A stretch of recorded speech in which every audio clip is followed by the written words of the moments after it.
yu wér te wóor di leen bégal saa su ne.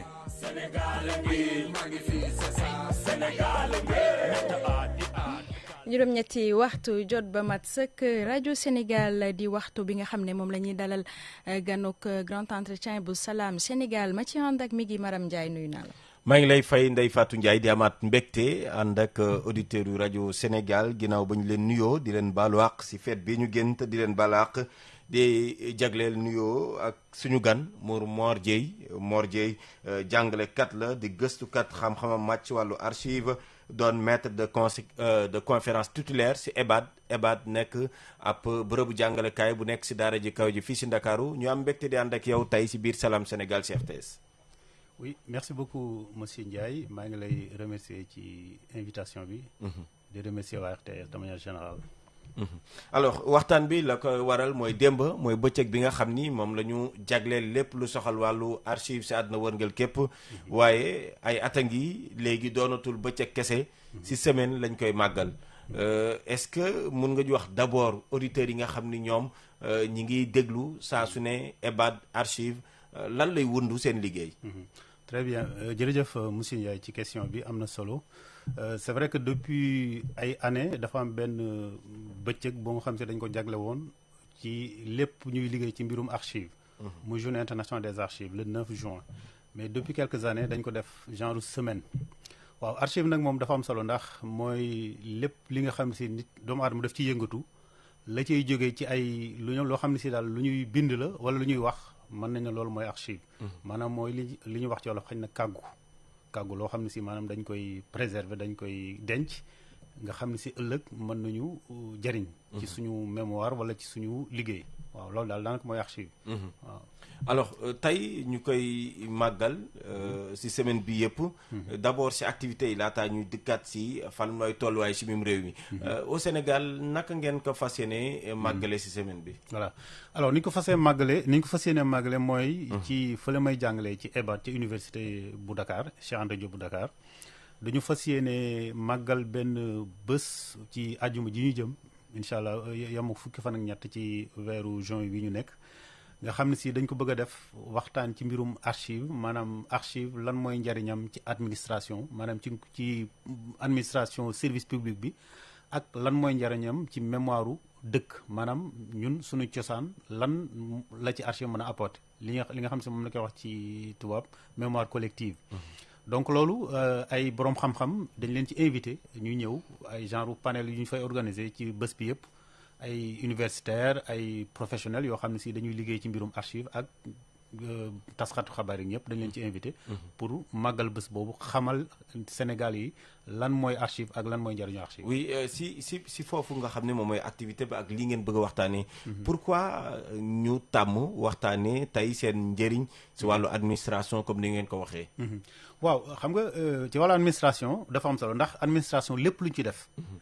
activité yi nga xam ne si dañ koy def ci mbirum administration la cay juddoo lépp archive la même tey émission bi ñuy def nii bu ñu paree li nga xam ne si moom ngeen ci produit sonore bi ngeen ci produire loolu archive la c'est une archive donc archive moom daanaka mooy li nga xam ne si lépp loo mën def ci àddina muy même yow li ngay def ci yow ci sa bopp même yow kenn ku nekk da nga am say archive parce que sa kër am nga fa sa kayitu kër say facture loolu lépp wala say kayitu juddu doom say kayitu juddu loolu lépp archive la donc ci administration bi archive yi mooy li nga xam ne si mooy maanaam mémoire administration bi comme ni ñu ko waxee ci wolof mooy maanaam daal li nga xam ne si administration bi mënul am na décision nga xam ne si administration mënu koo jël te demul ci archive yi voilà donc archive dafa am solo voilà. Alors taarix lu am solo la kon taarixu bërëb bu mu mënta doon est-ce que mën nañu wax ni kon yéen vous êtes indispensable si këru liggéeykaay yeeg fépp ak méngale ko ak jamono fu mu toll tey. Absolument archiviste moom mën naa ne këru liggéeykaay boo gis war na mun a am archiviste ndax du moment que kër gi dañ cay produire ay documents ak lañ fay def lépp loolu archiviste moo koy gérer c'est vrai que nag métier la. ndax ñu bëri da nga dem ci yenn barab yoo nga xam ne sax da nga fay fekk ay nit ñuy liggéey ne archiviste lañ mais fekk xañ na lañ leen war a tàggate wuñu leen ko ndax comme ni ma la ko waxee man fi may jàngale muy EBAD muy école de bibliothécaire archiviste documentaliste ci université benn école bu bokk ci université Cheikh Anta Diop de Dakar. donc foofu fi la ñuy tàggatee archivistes yi maanaam ñi nga xam ne si archivistes yi ak documentalistes yi ak bibliothécaire maanaam ñuy liggéey daal ci mbirum këyit lépp lu jëm ci mbirum information ak mbirum document de manière générale. donc kër goo dem notamment seen kër gi di RTS da nga war a am archiviste normalement ko nga xam ne si mooy gérer yéen bu ngeen paree seen li nga xam ne si moom ngeen produire comme document sonore ñi koy gérer pour ëllëg bu ngeen ko soxlaa ñooñu je pense que ay nit ñu indispensable lañ. donc mën nañ ne administration boo mën di gis ak dëkk boo mën di gis entreprise privée ak publique yëpp archiviste moom mënut a ñàkk. indispensable alors que tey am nañ numérique. nga xam ni daanaka lépp loo bëgg a def soxlaatul nit di la ko defal par yenn saay tey sax ñi ngi wax intelligence artificielle. est-ce que tey ji outils yooyu ma tudd tey mu ànd ak jamono di dox yéen ba tey vous êtes indispensable lan mooy njëriñ li menace la wala opportunité. waaw numérique moom yaakaar naa ne c'est une opportunité maanaam outil la rek outil la. ndax liggéey boo gis daf ci am li ñu naan ay fondamentaux maanaam li nga xam ne si mooy machine mënu koo defar numérique mënu koo def ndax archive bu nekkee ne que bu dee ci Sénégal déjà y a un problème juridique qui se pose problème juridique bi moo di ba léegi nii valeur de preuve document loi bi foofu la toll xëy na dina changer. waaw donc numérique dafa nekk outil ndax numérique danañu permettre archive bi bu ñu leen organiser ba pare ñu numériser ko. créé ci li ñu naan ay copie de substitution maanaam ëllëg bu papier bi réeree am nañ beneen copie bu ñu am fële numérique dinañu permettre aussi accessibilité maanaam bu ñu bëggee dem ci archive yi xëy na nga doon def di dem ci kii ba léegi mun nga tàppe rek ci sa machine nga gis kii information yi. intelligence artificielle aussi lu am solo la wante nag lu mu ci mën a doon it aussi utilisation bi dañ ko war a encadrer encadrement bi mooy intelligence artificielle mën nañ ko utiliser ci li nga xam ne si mooy. boo organiser document yi ba pare maanaam li nga xam ne si moo lay li naan ay métadonnées yi nga xam ne si mooy permettre nga accéder ci information yi loolu intelligence artificielle mën nañu ci aider. wante nag archive dafa am lu ñu naan maanaam authenticité mooy li nga xam ne si mooy wane ne kayit bi kayit bu wër la voilà loolu nag intelligence artificielle boo ko ci dugalee mën na ci indi mën na cee def lu mu ci war a def.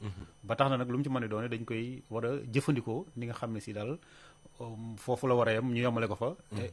ci surtout ci li nga xam ne si mooy permettre ñu accéder ci information yi. ci wàll woowu sax numérisation bi Archives Sénégal fan ngeen ci toll jamono ji ak li nga xamante ne ni mooy gérer archives yi jamono ji fan ngeen ci toll.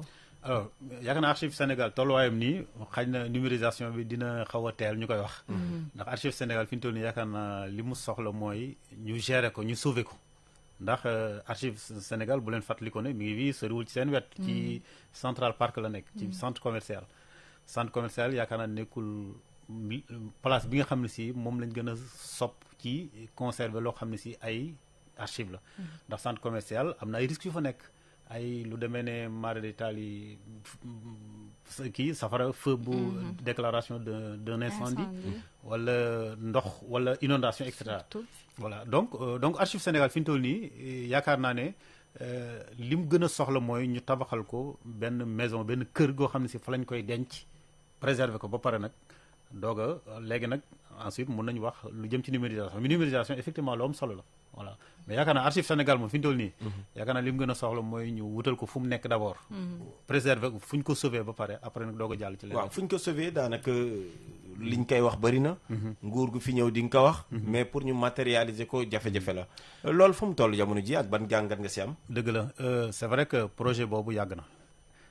am na ñu naan mi ngi daté depuis Senghor en 1979 bi nga xam ne si Senghor boobu jógeegul ci nguur gi boobu yàgg na.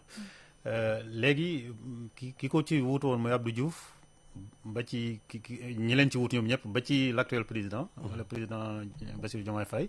donc ñoom ñëpp kenn ku nekk am nga loo ci ay jéego loo ci doxoon wante nag ba léegi projet bi matérialisé guñ ko Abdoulaye Wade bokkoon na ci li ñu naan c'est cette merveille.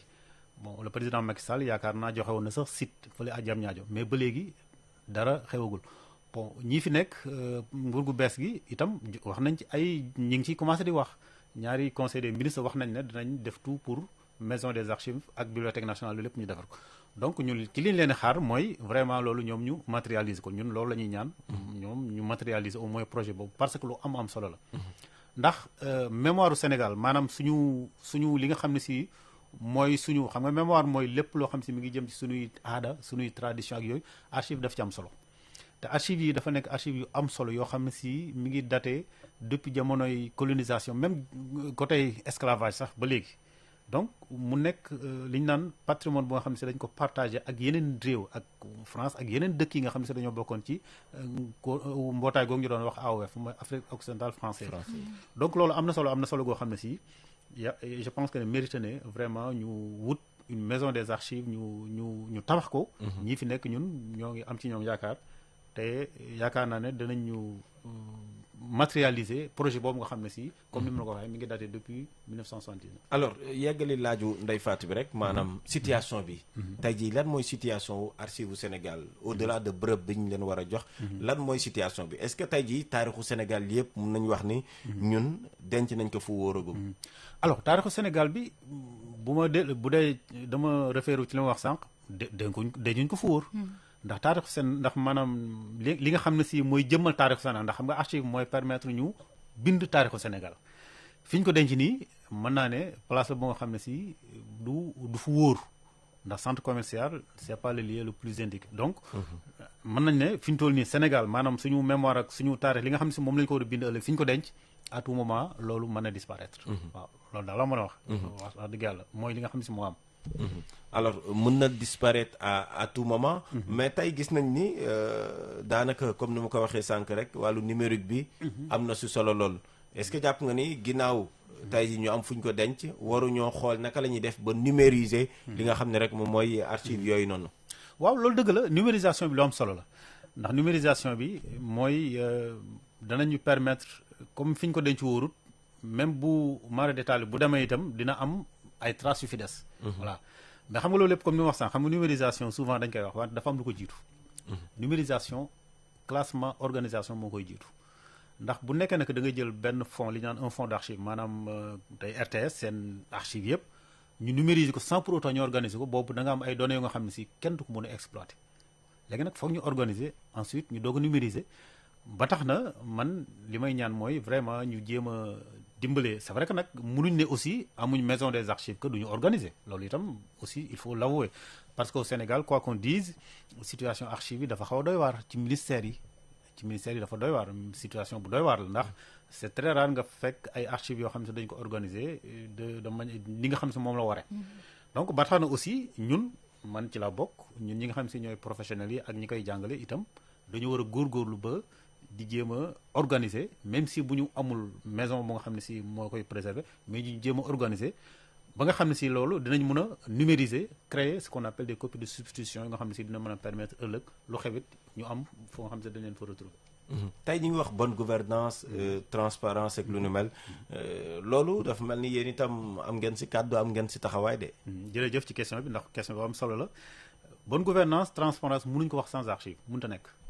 parce que bonne gouvernance mooy lan mooy maanaam gouvernance bu nga xam ne si lu mucc ayib la léegi loolu mënuñ ko def sans que li nga xam ne si mooy archive mooy information yi ak li nga xam ne si mooy juddoo ci activités yi ñu préserver ko parce que bonne gouvernance maanaam li nga xam ne si tey xëy na moom la ñuy wax ci réew mi maanaam xoolaat li nga xam ne si moom lañ def par le passé loolu mënu ko def sans pour autant nga dem ci archive yi redressement ak audit yooyu yëpp pièce comptable moo koy def archive audit comme par exemple audit Cour des comptes ak tous les ce qu'on appelle les codes de contrôle li ñuy def lépp à partir des archives mooy seen matière première voilà donc effectivement bonne gouvernance mënuñ ko wax tey sans pour autant archive yu ñu organisé yaakaar naa ne ñaari njiit yi nga xam ne ñoo nekk ci kaw réew mi tey muy le président et son premier ministre comme ñoom ay inspecteurs des impôts la ñoom xam nañ lan mooy njëriñu archive ndax seen liggéey yëpp effectivement ci archive la woon donc effectivement on ne peut pas mënuñu wax bonne gouvernance mënuñu wax transparence sans pour autant archive yoo xam ne dañ leen organiser parce que li nga xam ne si mooy permettre ñu xam ndax def nañ njaaxum wala defoon njaaxum mooy archive yi. alors cof nga ko léegi mooy la situation bi nga constaté dans certains ministères mais suñ doon def Sénégal si xayma bi yëpp li ngeen constaté que ce soit muy dans les collectivités territoriales ak lu ne ban lecture nga am ban gis-gis ban photocopie nga ñuy jox si li ñuy téye archive yi. waaw ni ñu téye archive yi mooy situation bu xaw a bi nga xam ne si xañ na nam waroon a demee demewu ni ndax itam nag am na lu ñuy wax naan politique nationale d'archive la ñu war a am maanaam politique loo nga xam ne si xam nga dafa am lu ñu naan réseau xam nga archive na xam nga Sénégal dañu ko organiser xam nga am na benn loi 2006 boo xam ne si mooy organiser archive yi léegi loi boobu dafa ne y a la direction des archives nationales bu nekk fii y a les archives des collectivités locales te xam nga collectivités locales yi actuellement département la ak commune normalement région y avait les archives régionales bi nga xam ne si conseil régional dafa existé woon léegi nag boo seetloo ci mën naa jël exemple état civil daanaka état civil boo xoolee ci communes yu bëri niñ ko gérer nekkul ci gestion bi nga xam ne si daal moo gën. voilà donc ba tax na mënuñ ne situation bi situation la bu nga xam ne si situation bu ñu mën a gërëm la. xañ na am na effort yu ñu def wante nag la mu waroon a demee demoo ni. alors situation bi wax nga ko des na. ñi nga xam ne nii ñooy archiviste yi est-ce que généralement bëri nañ sax ci Sénégal ñi nga xam ne nii def nañ formation bi. pour mën a gérer lépp luy archive ci Sénégal. ak li nga xamante ne nii mooy sama naataango mi ngi koy wax sànq lii di numérique ak intelligence artificielle fa lañ toll. léegi pour togg sax jaratul jàngi école formation cuisine ci internet bi nga koy jëlee sakkantuma nga soxla benn archive est-ce que seen métier bi menacé wul disparaître. métier bi menacé wul parce que xam nga métier boo gis dafa am li naan ay fondamentaux ndax xam nga intelligence artificielle moom loo am solo wante nag lañ ko def loo rek lay def n'est-ce pas lañ ko def nit l'intelligence humaine moo jiitu intelligence artificielle donc ñun suñu métier yooyu menacé wu ko parce que itam nag numérique yaakaar naa ça fait plus de 25 ans ñuy wax numérique comme ni ma ko waxee sànq rek dafa nekk outil la boo nga xam ne si dañ ko utiliser ndax ñun daf ci am loo xam ne si ay fondamentaux la maanaam loo nga xam ne si archiviste bi parce que xam nga archive maanaam dafa nekk ay données yoo nga xam ne si dañ koy dajale mu nekk léegi nan lañ koy organiser nan lañ koy classer ak dossier bu nekk boo ko classer lan nga ci war a génne ba permettre ki nga xam ne si moo bëgg a xam ëllëg nga ne ko quelques mots et cetera ak niñ ko yooyu yëpp intelligence artificielle pour le moment bien sûr mënu ko def donc man je pense que loolu moom du débat bu am solo ndax archiviste man je pense que archiviste humain day mës a am parce que quelle que soit intelligence artificielle ak numérique lu mën a apporter loolu ci humain bi ci boppam moo koy régler maanaam moo koy encadrer man loolu laa gëm pour le moment bon c'est vrai que nag jamono day dox xañ na mën nañ dem ba am ay robots archivistes peut-être mais je pense qu'on n'en est pas encore là. formation bi. oui waaw formation bi moom la formation bi c'est vrai que nag formation bi ñun chaque année au moins danañ génne presque une centaine bu ma boolee ñetti options yi am EBAD yëpp muy bibliothèque documentation ak archive danañ génne minimum une centaine de jeunes professionnels sur le marché du travail. wante nag liggéey bi moom jafe na xale yi nag ñi ci ëpp du ñu am liggéey bon ñi ci ëpp danañ am ay stage précaire par-ci par-là mais liggéey bu kii te pourtant place yi am na fi. parce que Sénégal li ñu soxla ci archive man gëm naa ne lii génn mënu ko résorber. gëm naa loolu bon mais nag c'est vrai que xañ na situation nationale bi moo demee noonu. wala boog comprendre ñu seen solo seen. njëriñ dëgg-dëgg wala mu ngoog effectivement wala solo si xañ na comprendre ñu ko. mais je pense que am na ci ñu bëri xañ na comprendre nañu mais xañ na c'est pas la priorité. voilà parce que c'est une question de priorité aussi. d'accord alors question de priorité wax na formation. est-ce que tey ak numérique bii ñuy tudd. maanaam njàng mi c'est sûr que njàng mi ñu la doon jàngal biir EBAD doon ko jàngal ñoom Oumy Ndour ak ñoom seen. war naa mun a évoluer ak tey boole ak numérique bi est-ce que indi ngeen si coppite. bu baax a baax évolué na bu baax man par exemple man samay cours tous mes cours sont dématérialisés sama cours yëpp. te et puis xam nga actuellement nii moom ñun ñi nga xam ne ñooy jàngalekat yi ñun amatuñ choix. ndax xam nga jàngalekat ak gëstukat la ñuy wax enseignant chercheur. mën naa ne sources yi ak références yi ñun ak ñi ñuy jàngal ñoo ci am on a accès aux mêmes données aux mêmes sources lii différent li nga xam ne si mooy wuute mooy ni ñu ko exploité. ba tax na ñun effectivement ci suñuy njàng dañ ci intégré bu baax tout ce qui est maanaam système d'archivage électronique. loolu ñun man bokk na ci li nga xam ne dañ koy jàngale. numérisation dañ koy jàngale ak même intelligence artificielle gars yi léegi dañ koy intégré xool nan lañ ko mën a utiliser ci suñuy kii ak ci ban niveau comme ni ma koy expliqué sànq. donc loolu moom lu ñu intégré la ci biir ci njàngale mi. d'accord alors tey suñu doon wax ay défis. yi nga xam ne moom moo nekk suñu kanam yi ngeen war a mën a relever. lan lay doon. waaw défi yi daal man bu dee ci affaire archive de manière générale mooy défi place bu nga xam ne si daal dinañ fa mën a dugal archive yi ba denc ko ba nga xam ne si lépp lu mën a ñëwit au moins suñu mémoire danañ ko mën a préserver loolu moom mooy défi bi njëkk. bi ci tege mooy aussi effectivement métier bi dafa évoluer numérique bi ñëw na intelligence artificielle ñëw na donc ñun tamit il faut ñu évoluer ànd ak yu bees yooyu nga xam ne si ñoo fi nekk parce que yooyu bu soit da ngay ànd ak ñoom nga dem boo àndut ak ñoom da ngay des ci ginnaaw donc loolu bokk na ci défi yi yeneen défi yi mooy itam maanaam ñu valoriser métier bi parce que quoi qu'on dise métier bi ñi ko comprendre bariwuñ te pourtant métier bu am solo la waaw valoriser aussi li nga xam ne si moom la moo nekk ci biir archive yi maanaam li ci nekk ndax suñu archive yi daanaka histoire du Sénégal yëpp mi ngi ci biir depuis jamonoy tubaab ya ba wala lu ko jiitu sax ba léegi nii donc yooyu nekk na ci défi yi nga xam ne si yaakaar naa ne comme archive nationale am nañ directeur bu bees muy sama collègue Mohamed Lat Sak Diop qui devrait être là d'ailleurs donc li nga xam ne si mooy définir une politique nationale d'archive ndax politique nationale d'archive mooy xam na la koy wax ci wolof mooy une harmonisation des pratiques professionnelles te loolu moo ñu manqué maanaam li ñuy def fii muy bokk commune bu nekk nañ fay defee nañuy organiser archive mu nekk ci commune Sénégal yëpp département Sénégal yëpp extra ak ay outils parce que archive dafa am ay outils yoo xam ne si moom ñuy li ñu naan des outils de gestion et des instruments de recherche yooyu yëpp dafa nekk yoo xam ne si dañ ci war a gën a góorgóorlu ba mettre en place une vraie politique nationale d'archive bu nga xam ne si dina permettre vraiment ñu mën a préserver comme dëkk tubaab bi ni ñu ko defee nga xam ne si dañu am réseau bu organisé ñu def noonu loolu yaakaar naa bokk na ci def yi nga xam ne si sans trop entrer dans les détails ci mbaa moom nañ suñu bopp su wàllu archive yaa ngi wax tubaab yi lépp mi ngi fii waaw non moom la suñu bopp parce que archive yi ñu yor nii France bi mu ñu joxee suñu kii nu ñu koy waxee suñu indépendance moom dafa préféré bàyyi ko fi xam nga loolu bokkul ak ci yeneen kii xam nga boo demee fa mel ne Algérie wala Indochine archive yi dañ ko yóbbu ca France lañ ko yóbbu ci seen dëkk archive d'outre-mer mais ñun Sénégal archive yëpp mi ngi des fii archive bon xëy na am na yoo nga xam ne si yóbbu nañu ko mais en tout cas yi ci ëpp mi ngi des fii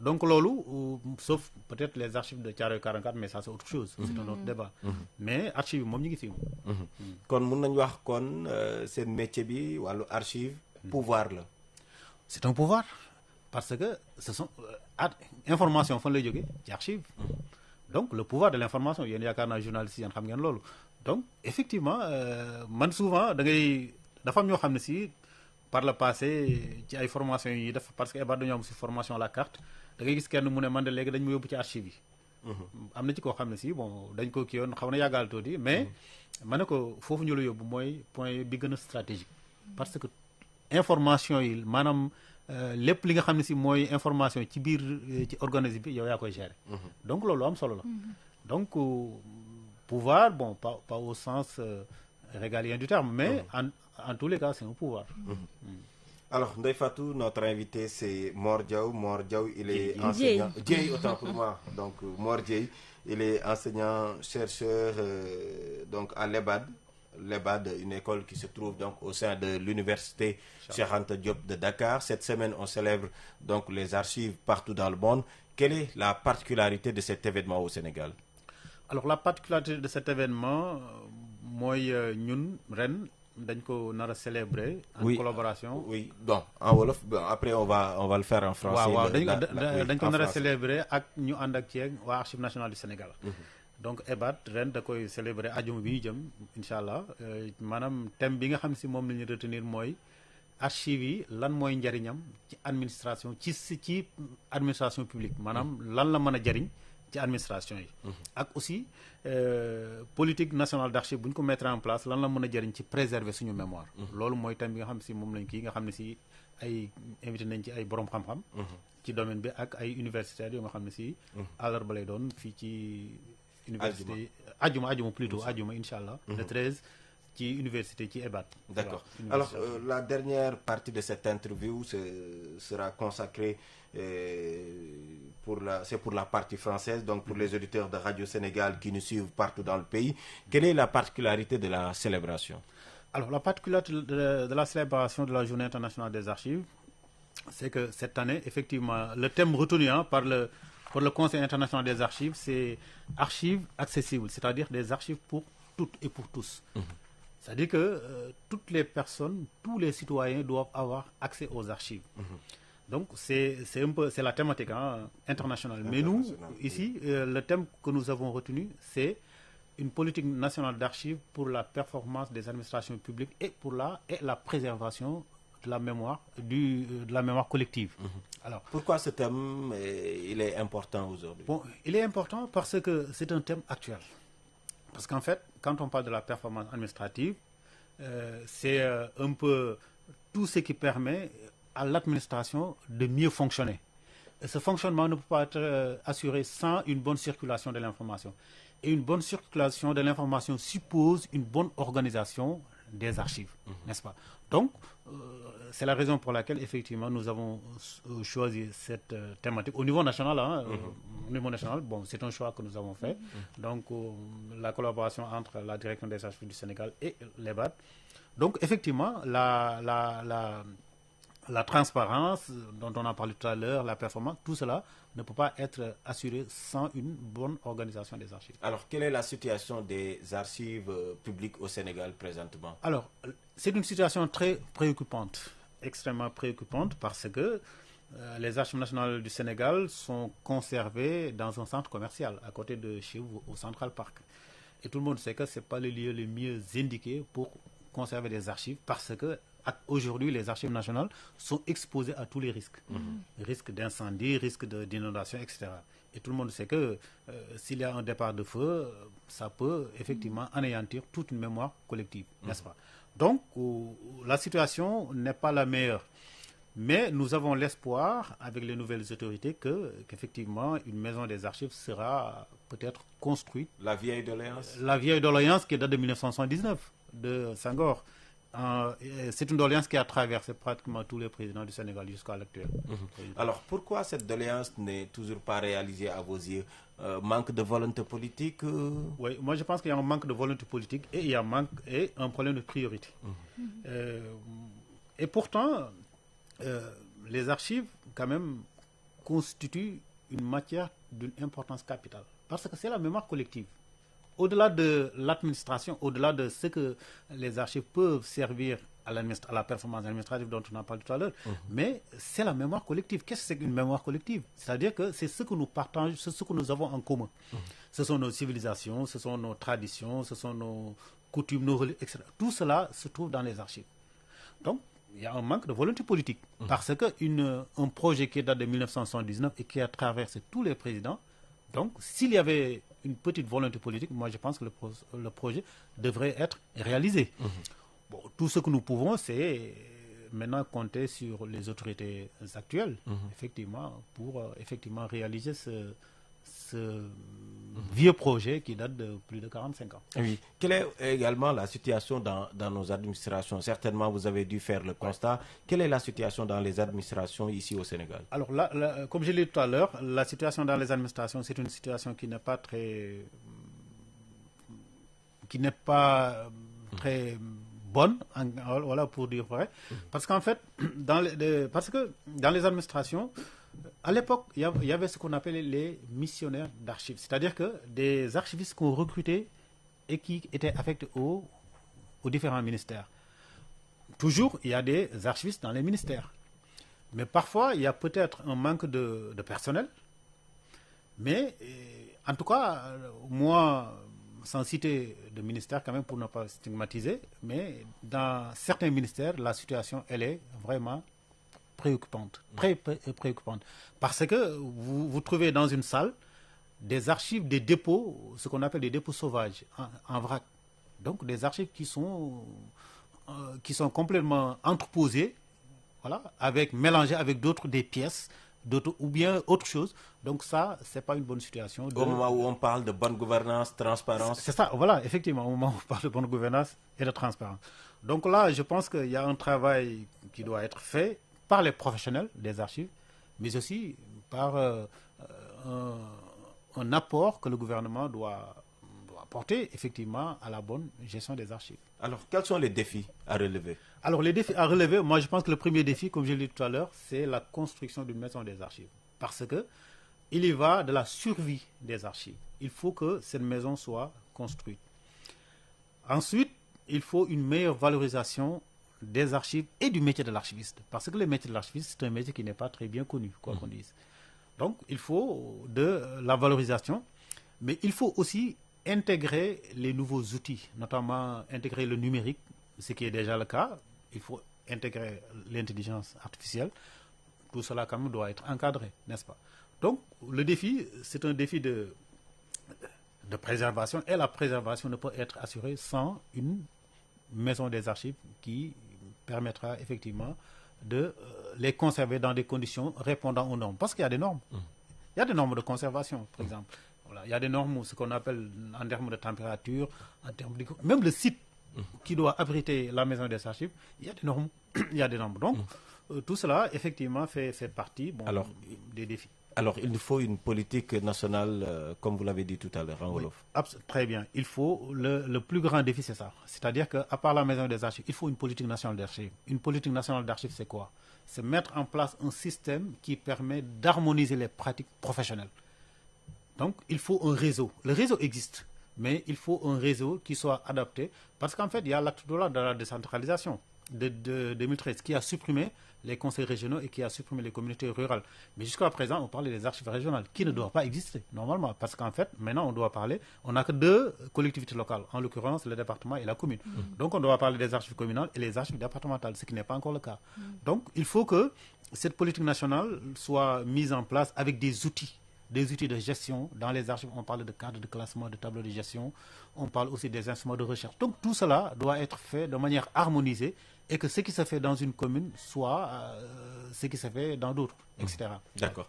Mor Dieye, Radio Sénégal vous remercie. Merci beaucoup. Merci beaucoup, Ndeye Fatou. Merci Migui Maram Ndiaye mu nekkoon grand entretien bu Salam Sénégal ñu doon dalal Mor Dieye mbokk yi juróom-ñetti waxtu tegal fanweeri simili dañuy xajal Ouleykan mu ñëw ci Allô Sénégal muy pàcc bi ñu leen jagleen ngir mën a jokkoo waxtaanee li nga xam ne ni moom lañ doon wax ak suñu gan ngeen joxe ci seen xalaat ci 88 628 73 46 lay doon mbokk yi ba ëllëg ak beneen Salam Sénégal.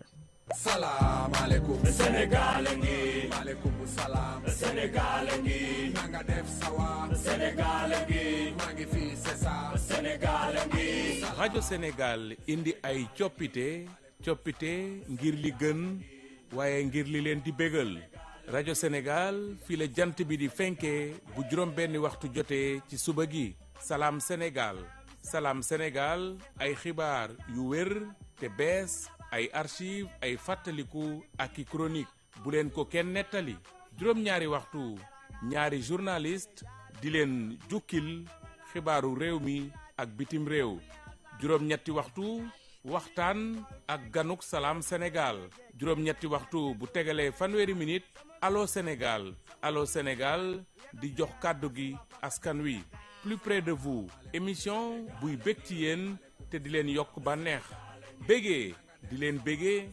xumbal ak xumbute ba mi di jot rajo Sénégal di leen jox xibaar yu wér te wóor di leen bégal saa su ne